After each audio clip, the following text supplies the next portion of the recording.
Two little children, paralyzed, who had never spoken a single word in 5 years. And on that fateful morning, they finally opened their mouths, but called out to someone their mother never expected. That morning inside the vast mansion, I felt nothing like any other day. There were no footsteps from the nurses, no rolling wheels from the familiar medical equipment. Only one thing remained: absolute silence. A kind of silence that made you stop and look around as if something was waiting to explode. Eleanor stepped inside, still holding the leather bag she had just brought in from outside. The door had barely closed behind her when it happened. A tiny sound, so faint it could have been the wind brushing past, yet it made Eleanor freeze in place. Daddy? She dropped her bag. The clatter echoed across the marble floor, but she didn't even notice, because right in front of her, her twin daughters, two fragile little beings who had been silent for 5 long years, who didn't speak, didn't react, didn't know how to communicate, were moving their lips, trying to form sounds. Eleanor clasped her hands together, her heart jerking forward as if torn out of her chest, unable to believe what her own ears had just heard. And then the sound came again, this time clearer, stronger, painful enough to make her entire world tremble. Daddy? The children were calling for their father, but the man kneeling before them, the man lowering himself onto the soft fur rug with open, gentle arms, was not her husband, not their biological father. It was only Caleb, a quiet janitor in a faded uniform, his gloves still carrying the faint scent of cleaning solution. And those two children, silent for 5 years, had spoken their very first word to him.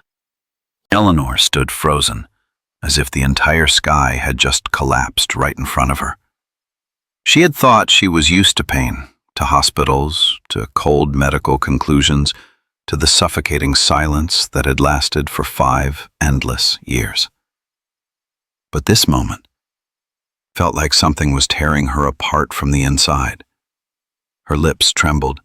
She wanted to step forward and hold her children, but her feet refused to move. Her heart tightened with a strange sensation. Hope. A feeling she had buried so deeply she had almost forgotten it had ever existed. But immediately a second feeling swept in. Fear. A sharp, icy fear that pricked straight into her chest. If the girls had truly spoken, then why wasn't it Mommy? Why was it Daddy? And why was it directed at that stranger? Eleanor swallowed a breath that caught painfully in her throat. For 5 years, she had invested heavily in the most expensive therapies, the best doctors, and the most advanced techniques. And all she ever received were sorrowful shakes of the head. And yet today, just through the brief presence of a man who had nothing to do with her family, all those diagnoses crumbled as easily as dry leaves. She felt a dark weight tug at her heart. Not jealousy, not anger, but a nameless pain, a question that sliced all the way to the bottom of her soul. How long have my children been searching for this, without me ever noticing? A light breeze slipped through the nearby window, stirring the white curtains. In that moment, Eleanor realized something she had never dared to face. This house, though luxurious, spacious, perfect, had not heard children's laughter in far too long. No singing, no warmth. She had kept everything orderly, so orderly that she had forgotten how to let her heart live.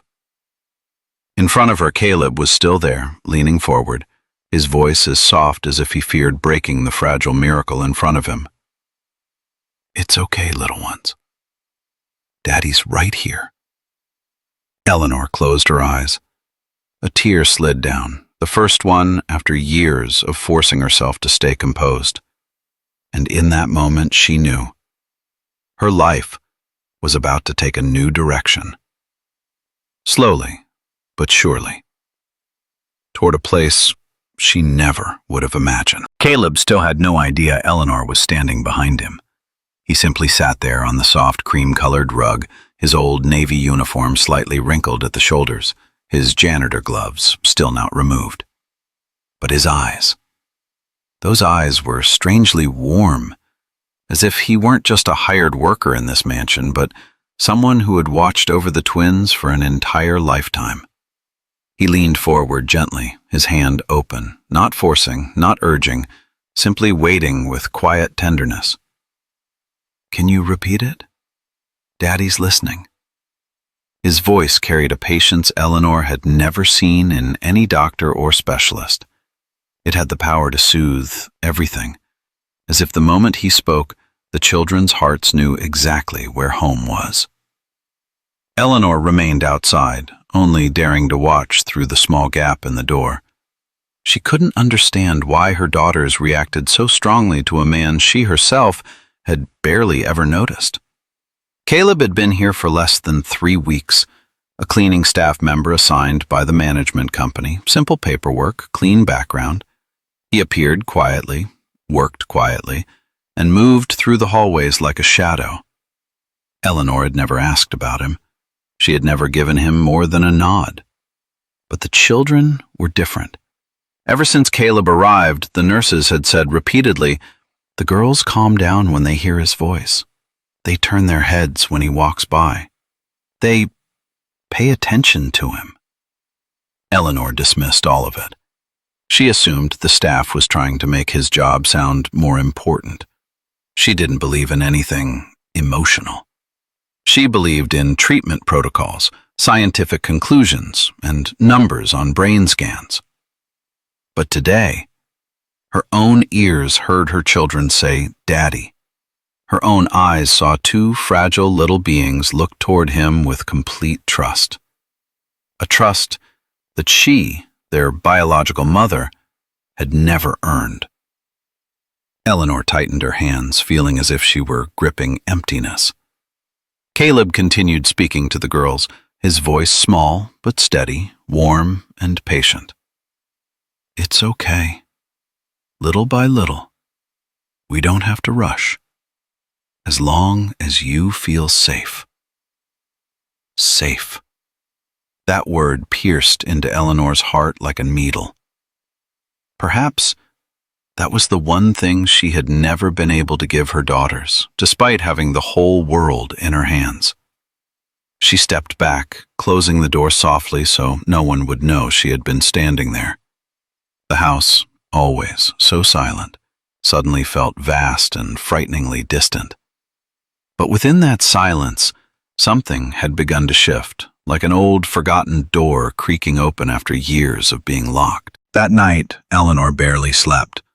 The image of Caleb kneeling beside her daughters, his gentle voice, his patient hands kept returning, looping endlessly in her mind. The next morning, while Caleb was preparing his cleaning supplies, Eleanor appeared at the kitchen doorway. He turned around, looking slightly surprised. "Good morning, ma'am." His voice was still soft, polite, familiar. But today, Eleanor wasn't looking at him as just an employee.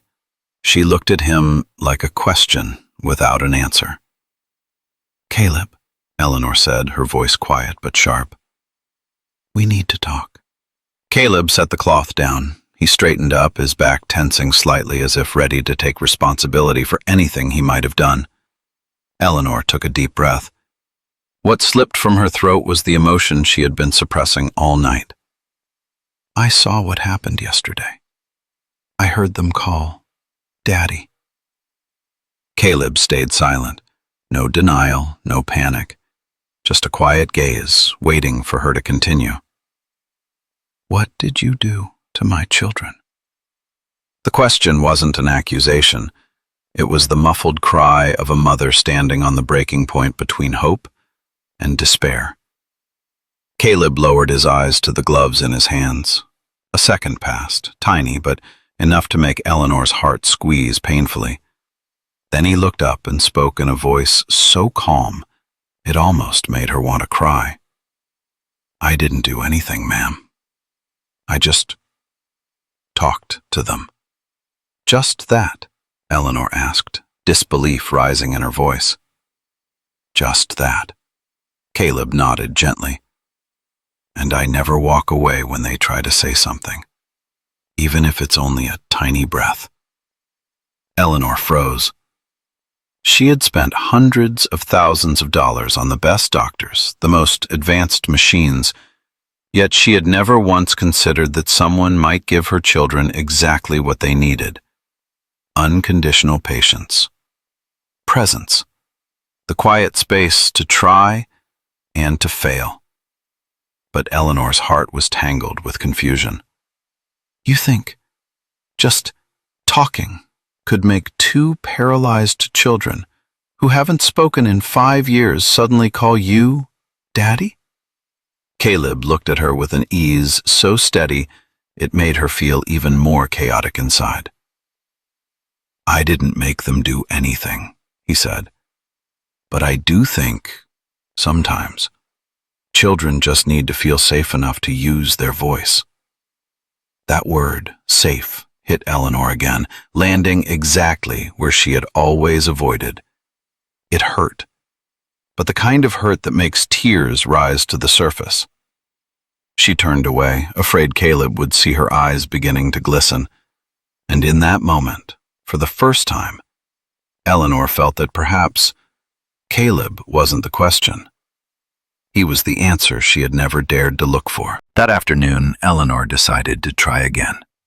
No theories, no specialists, no one is interfering, just her and her children. The therapy room was filled with warm, golden light. Ruby and Pearl were placed in their support chairs, their eyes fixed forward but empty, an expression Eleanor had seen for years. She took a long breath. Her voice trembled softly, though she tried to keep it gentle. "Hello, my loves. Mommy's here." No reaction. No turning of heads, no blinking, as if her voice were just a distant sound drifting in the air. Eleanor moved closer.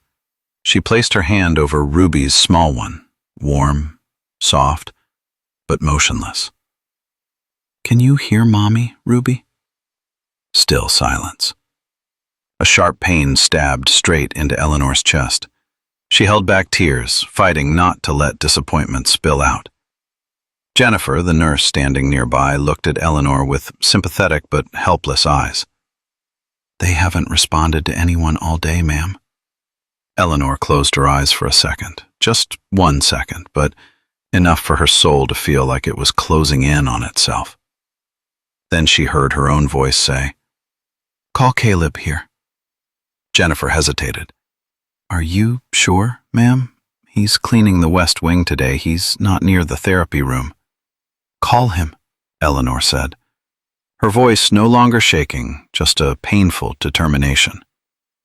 A few minutes later, Caleb stepped in. His shirt was still slightly damp from floor cleaner, and the soft scent of soap drifted lightly into the room. He didn't look at Eleanor. He simply turned those warm, steady eyes toward the girls. "Hello, little ones," he whispered. "Caleb's here." And the miracle happened again. This time, Eleanor saw it with absolute clarity.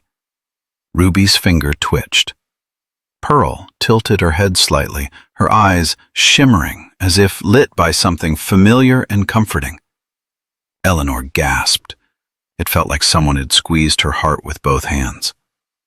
Caleb knelt between their chairs, not touching them, just smiling as he began to sing. It wasn't a classical song or a complex lullaby, just a simple, soft melody, like gentle footsteps on grass. And then, a tiny sound slipped from Ruby, a fragile, breath-like sound, but an apparent effort toward her first spoken syllable.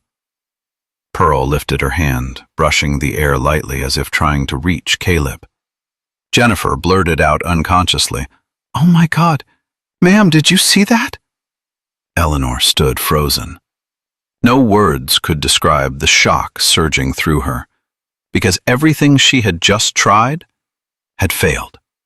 But Caleb, through nothing but his voice and gentleness, had opened a door that she, the doctors, and the entire expensive treatment system had never touched. Caleb looked up, his gaze meeting Eleanor's for the first time that afternoon. "You see," he said softly, "they can respond. They just need time, and someone who believes they can." Eleanor felt her entire world shift. Invisible, silent, yet powerful enough that she had to grip the end side of a chair to stay standing. The girls didn't need more doctors. They didn't need more machines. They didn't need more luxury therapies. They needed something painfully simple. Someone who truly saw them. Really saw them. And that person was not her. The room that afternoon was covered in a thin layer of light, bright enough to see the three of them clearly, yet soft enough to make everything feel strangely gentle. Ruby and Pearl lay on the carpet, their tiny eyes still fixed on Caleb, as if his presence was the only thing keeping their world at peace. Eleanor stood leaning against the doorframe, a hand pressed to her chest to keep her heart from pounding too hard. Caleb began to sing. A melody as light as breath, simple yet so familiar that Eleanor felt time stop instantly. No, that couldn't be. Eleanor's throat tightened painfully as the following note floated into the air. She knew that melody. She knew it very well, because it was the lullaby her husband used to sing to the babies when they were still in her womb. The lullaby she used to listen to from outside the bathroom door when Andrew stood shaving and singing to the children he would never get to see grow up. A lullaby called Little Lights. A lullaby only two people knew, her and Andrew. Caleb couldn't know that song. He couldn't. Eleanor blurted out, her voice hoarse. Where did you learn that song?" Caleb stopped, startled by her voice. He turned slightly, his expression still gentle, without a hint of defensiveness. "I found this," he said quietly. He reached for an old notebook beside the carpet, its brown leather cover worn, the edges slightly curled, as if it had spent years stuck somewhere forgotten. Eleanor recognized it instantly. Her heart clenched. "That's your husband's notebook," Caleb said. "Behind the cabinet. I think maybe it fell back there a long time ago." Eleanor received the notebook with trembling hands. The moment she touched it, all the years she had tried to bury came crashing back like a wave breaking on shore. The yellowed pages, the slanted blue ink handwriting, notes about caring for the babies, a few porridge recipes he had come up with. She turned to the middle of the notebook, a page that blurred her vision instantly. It was the lullaby's lyrics. "When two little lights come into the world." Below it was a neat, slightly rushed line Andrew had added. "For the day I'm no longer here, let the children hear love, even if it has no form." Eleanor bit her lip hard. A breath escaped her, shaky and raw, as though someone had touched a wound that had never healed. Caleb watched her, saying nothing. In his eyes there was no curiosity, no intrusion, only a quiet respect. "I thought," Caleb said softly, "the girls might want to hear it." Eleanor nodded faintly. She couldn't speak. Ruby shifted. Pearl stretched her hand toward Caleb as if the lullaby were awakening something deep and ancient inside them. Eleanor knelt beside her daughters. She placed one hand on Ruby's shoulder, the other on Pearl's tiny arm. As Caleb sang the chorus again, his voice faint but warm, Eleanor closed her eyes. and she felt something for the first time in years. The old pain no longer cut into her heart. Instead, something else began to grow. Hope and gratitude. Because a stranger was helping her reconnect something death had severed. The bond between a father and his children. Eleanor whispered, her voice choked but sincere. "Thank you, Caleb. You did what I should have done." Caleb responded only with a small, quiet smile. A smile that warmed the little room more than any sunlight in the vast mansion ever had. That afternoon, no one left the room. Caleb remained seated on the carpet between the two children. Eleanor sat quietly beside them, even though she hadn't planned to stay this long. Something held her there. A feeling, long asleep, like a mother's intuition she thought she had lost. Caleb continued reading to Ruby and Pearl, short sentences, slow, clear in every word, and, most importantly, he paused after each line, giving them time to respond if they wanted to. Eleanor noticed. None of the therapists had ever done that. They all pushed, demanded, evaluated, and scribbled on progress charts. But Caleb was different. He didn't try to make them meet standards. He simply gave them the space to be themselves. His voice soothed, steady like waves gently breaking on shore. Ruby and Pearl kept their bright, watery eyes on him, like tiny pools waiting for the wind to touch. Eleanor leaned her head against the wall, her hands still resting on her daughter's. For the first time, she felt she wasn't an outsider looking in. She was inside their world. Suddenly, Caleb stopped mid-sentence.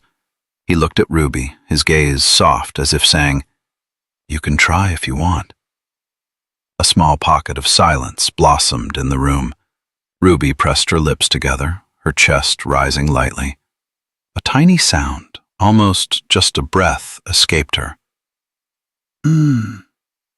Eleanor sprang up. "Ruby, did you?" Caleb placed a gentle hand on Eleanor's shoulder, as if afraid of startling her. "Yeah, she's trying to speak." Pearl began making small clicking sounds from her throat too, as if trying to imitate her sister. The children were awakening. Not with clear words, but with the longing to break free from silence. Eleanor couldn't hold back the tears. She reached out and touched Ruby's cheek. And for the first time, the little girl turned her face toward her. A tiny movement, but to Eleanor, it was a miracle. "Ruby," she whispered, her voice breaking. "Are you looking at Mommy?" Ruby tried to form another sound, broken but undeniably an attempt.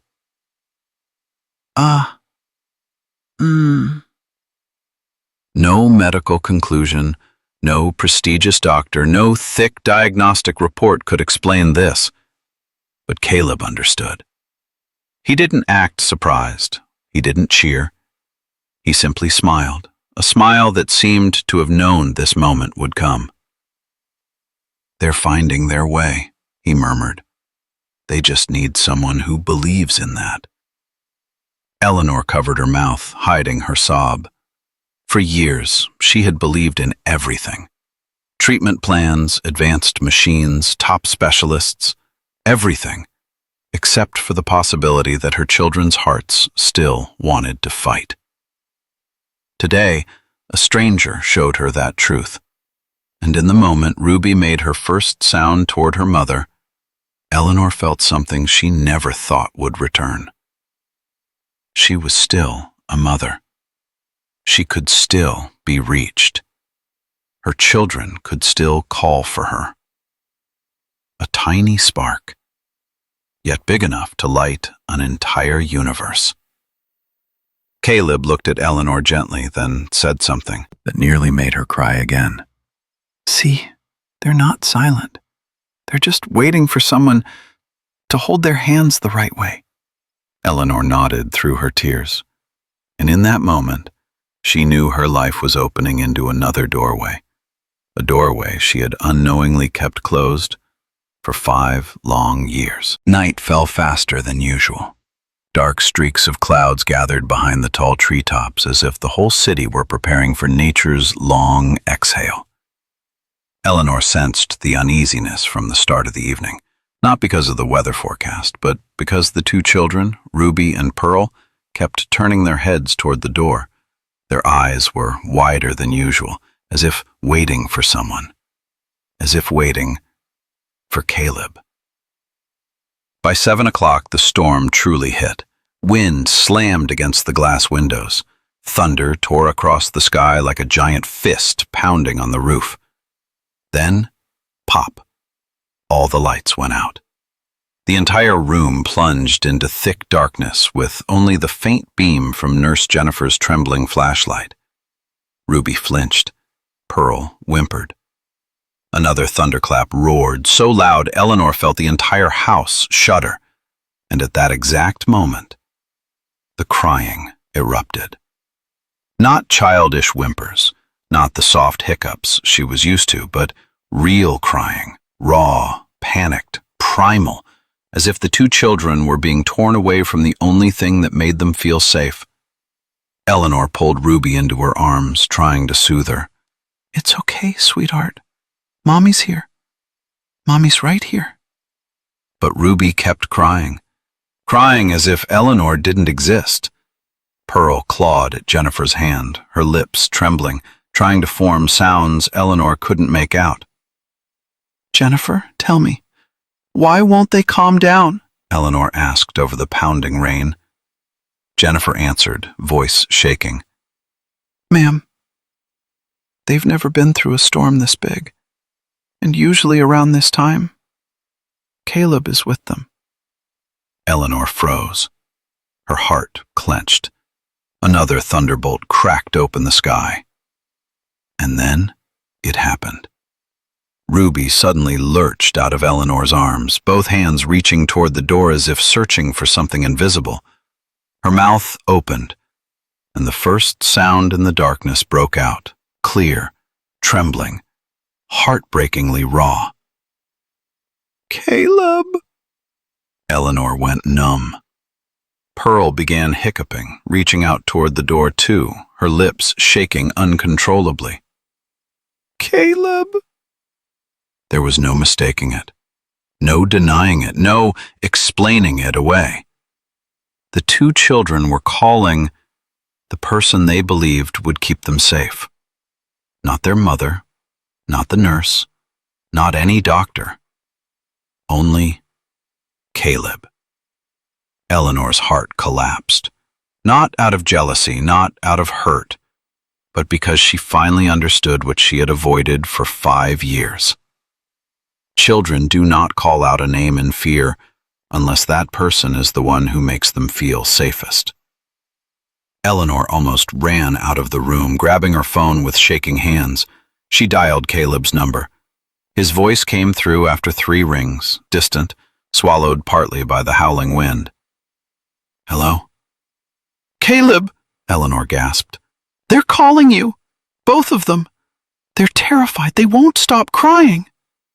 Caleb was silent for a second, then spoke in a low, warm, impossibly steady voice. Bring the phone closer to them. Let me talk to the girls. Eleanor rushed back into the room, placing the phone between the 2 cribs. Jennifer held the flashlight so the girls could see the familiar object. Caleb began. Ruby? Pearl? It's Caleb. Can you hear me? It's okay. The storm will pass soon. It was no longer a phone, not just a voice. It felt like a lifeline thrown through the darkness, pulling the girls out of their terror. Their crying softened. Their breathing slowed. Then, Caleb started singing the lullaby. Through the phone speaker, the sound was slightly distorted, mixed with rain, yet it was the most beautiful lullaby Eleanor had ever heard. The girls closed their eyes, their breathing steadied, and then they slept, just from Caleb's voice, just from the presence of someone who wasn't even in the room, yet it was still the only recognized harbor. Eleanor sank to the floor. She no longer had the strength to stand. Her tears streamed freely, unstoppable. She looked at her 2 sleeping daughters, then at the phone screen, which continued to glow. In the darkness, with a voice full of gratitude and shame, she whispered, Caleb, thank you. I don't know what I would have done without you. Caleb answered softly, like a passing breeze. It's nothing, ma'am. I just stayed with them, like every day. And Eleanor understood. Tonight's storm wasn't just outside. It was also inside. It had swept through her heart, blowing away all her doubt, distance, and denial. In that darkness, she understood one truth with painful clarity. Sometimes, the person a child calls for in fear is the person they see as their true family.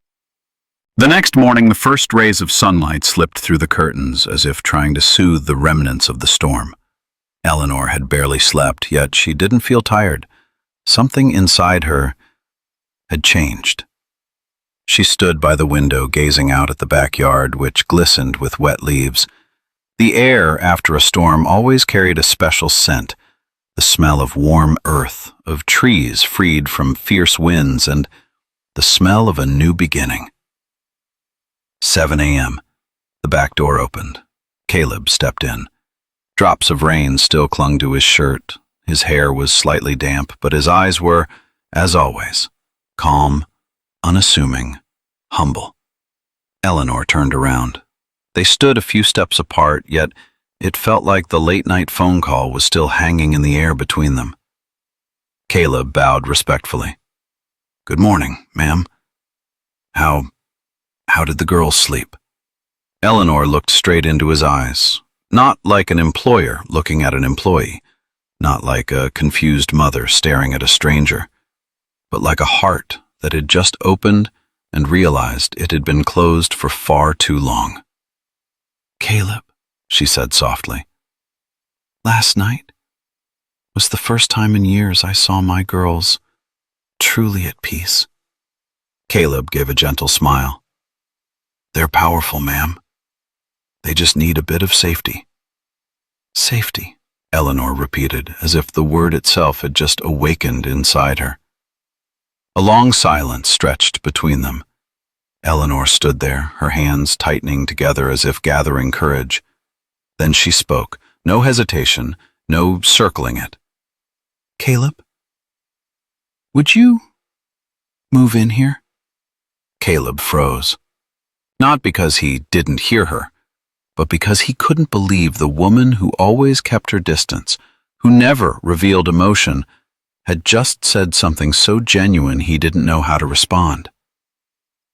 "Ma'am," his voice caught, I'm not sure I understand." Eleanor stepped closer. Her voice softened, but its weight deepened. "Let me be clear. I want you and your daughter, Daisy, to move in with us." Caleb's eyes widened. A wave of emotion crossed his face, surprise, gratitude, worry, and fear all at once. Eleanor continued, slow and sincere. "I'm not inviting you out of pity, not because I owe you anything, and not because I want to bind you to us." She paused, then spoke the most valid words she had said in years. "I'm inviting you because my daughters respond better when you're here, and because Daisy deserves a place where she can be cared for properly." Caleb swallowed hard. His heart was clearly trembling, though he tried to steady his voice. "Ma'am, this is a very big decision." "It is," Eleanor admitted. "But it isn't for me. It's for the children who need us." The word "us" made Caleb look at her for a long moment. a man who had lived through loss, through burdens carried alone. He knew exactly what the weight of those 2 letters meant. Eleanor took a deep breath and said what she had held inside since the night before. Caleb, you brought back my children's voices. No doctor did that. No therapy did that. You did, because you love them. Her voice softened to the point of breaking. And I want you to stay with them as part of this family. Caleb lowered his head. His shoulders shook slightly, not from fear, but from emotions too strong to contain. After a long moment he spoke, voice hoarse. Let me ask Daisy first. I don't want to make a decision she isn't ready for. Eleanor nodded. Of course. I'll wait. No matter how long you need, I'll wait. Caleb gripped the edge of the counter with his calloused fingers, the hands that helped 2 paralyzed children speak their first words, the hands that soothed them through the storm, the hands that did what the world insisted was impossible. He lifted his gaze, and for the first time, Eleanor saw something burn in Caleb's eyes, something very much like hope. Thank you, ma'am, he said, for opening this door. Eleanor replied, soft as a breath. I didn't open it. You knocked on it, and I finally dared to step through. And in that moment, Eleanor knew one thing with absolute certainty. Their lives were about to change. Forever. 3 days after that conversation, Eleanor's mansion felt different. Not because the furniture had changed, nor because the morning sunlight was prettier than usual, but because something invisible was waiting, like warmth seeping into walls that had been cold for far too long. The whole house held its breath. No one said it out loud, but everyone knew. Today, Caleb would give his answer. That morning, while Eleanor was sitting in her study, the door opened softly. Caleb stood in the doorway, his uniform as simple as always. But his eyes were different, deeper, steadier, as if he'd gone through a battle inside his heart and found the answer. "Ma'am?" he said, his voice slightly trembling, not from fear, but emotion. "I talked to Daisy." Eleanor clasped her hands together. Her heartbeat felt like it wanted to leap out of her chest. Caleb took a long breath. "She asked me a question." He smiled faintly, eyes turning red. Daisy asked, "Daddy, are Ruby and Pearl like me?" Eleanor placed a hand over her chest. A question from a 5-year-old child, yet it pierced the deepest place in an adult's heart. I told her, "Yes, sweetheart. They're a lot like you." Caleb swallowed hard. Then, slowly, each word weighed by his heart. Daisy smiled and said, "Then I want to play with them." Eleanor released a soft breath, light but full of tears. Caleb looked straight into her eyes. "If you still want, then Daisy and I will move in." Eleanor didn't speak. She simply stepped forward and wrapped her arms around Caleb. For the first time, not as an employer hugging an employee, but as 2 people who had been hurt too long and finally found someone to lean on. "Welcome home, Caleb," she whispered. "Home for all of us." 1 week later, Caleb's old car stopped in front of the mansion gates. Daisy sat in her wheelchair, her wide eyes staring at the massive house like it was a castle, excited, shy, uncertain. Eleanor walked out and knelt to Daisy's eye level. Her smile was soft as early summer sunlight. "Hello, Daisy. I'm Eleanor. I'm thrilled you're here. Daisy turned toward Ruby and Pearl, who were waiting by the window. The little girl tried to speak, her lips shaking. Ruby. Eleanor burst into tears on the spot. Not out of pity, but because the moment was so beautiful it defied words. Ruby's eyes widened. Pearl tilted her head. It was as if an invisible thread pulled both of them toward Daisy. Caleb pushed Daisy's wheelchair up the front steps. Eleanor walked beside Ruby and Pearl. 3 children, 3 lives once trapped in silence, meeting under the same roof for the first time. No words needed, no sound needed, just their eyes and the natural empathy of souls that had been lonely for too long. Eleanor stood behind the 3 children, watching them quietly, then spoke in a whisper like a prayer. Maybe this is the first time this house has truly had life. Caleb looked at her and answered softly, "Ma'am, sometimes family isn't where we're born. It's where our hearts finally feel safe." Eleanor smiled, tears warm on her cheeks. Caleb, if that's true, then today we've become a family.